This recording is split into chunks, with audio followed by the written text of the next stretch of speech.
Satyabama Institute of Science and Technology, Chennai and Sriperumbudur.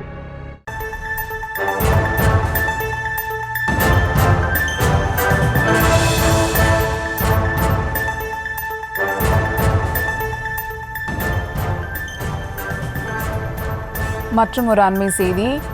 நெல்லையில் மாணவனை அரிவாளால் வெட்டிய சம்பவம் குறித்து நயினார் நாகேந்திரன் கேள்வி எழுப்பியிருக்கிறார். கூடுதல் விவரங்களோடு இணைகிறார் செய்தியாளர் லதா. வணக்கம் லதா, விவரங்கள். வணக்கம். தமிழக பாஜக மாநில தலைவர் நயினார் நாகேந்திரன் திமுக அரசை கண்டித்து பதிவு ஒன்றை வெளியிட்டிருக்கிறார்.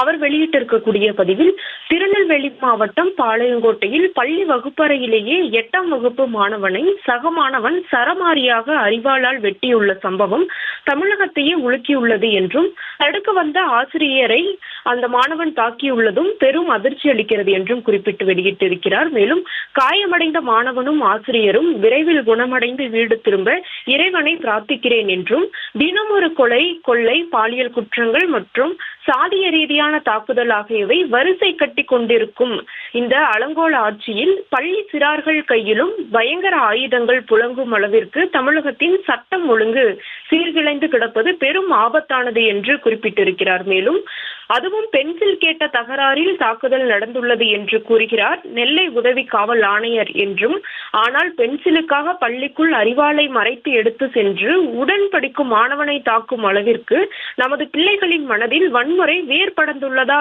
என்ற சந்தேகம் தமிழக மக்கள் மத்தியிலும் வலுக்கிறது என்று குறிப்பிட்டிருக்கிறார். மேலும் இந்த சம்பவத்தின் உண்மை நிலவரம் என்ன என்பதை முறையாக ஆராய்ந்து அதற்கு தக்க நடவடிக்கைகளை எடுப்பதோடு, இனியும் பள்ளி குழந்தைகள் மத்தியில் வன்முறை, அதாவது இது போன்ற வன்முறை சம்பவங்கள் நிகழாமல் இருக்க தேவையான விழிப்புணர்வை ஏற்படுத்த வேண்டும் என முதலமைச்சரை வலியுறுத்துவதாகவும் அந்த பதிவில் நயினார் நாகேந்திரன் அவர்கள் குறிப்பிட்டிருக்கிறார். விவரங்களுக்கு நன்றி Latha. Satyabama Institute of Science and Technology, Chennai and Sriperumbudur.